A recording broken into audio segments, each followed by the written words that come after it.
Anything goes, really. You don't want to wait for permission to try something. You just gotta get together and do it. And this is one example of one of those things.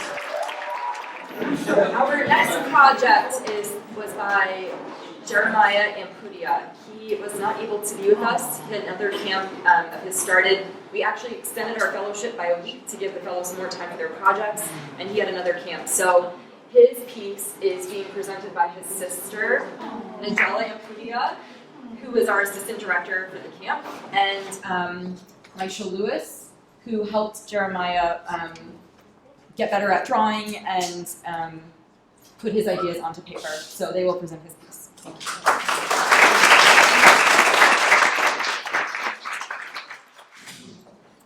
Okay, so this in progress work, this is an illustration, and Jeremiah had the idea to do an allegory depicting the misrepresentation of information in the media and the willingness of people to act on that misrepresentation. This is also shown in protests. Something's going on, people automatically jump in. So the top panel here depicts soldiers beginning war. So the figure on the right, if you can see the facial expression, he's nervous because he's just being thrown into something. And the burning books depict the ignorance and the knowledge it's not readily available.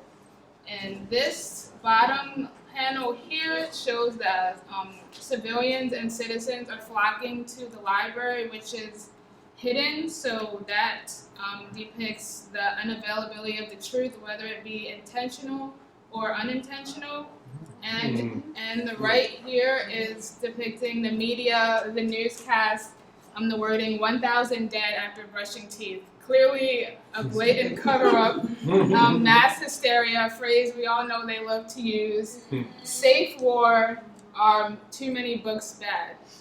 So this, as we said, is an in-progress work. You can't rush the art process. He learned a lot of skills that were refined. And we did actually one before this, like color studies and working on the placement of everything before we transferred it onto this piece.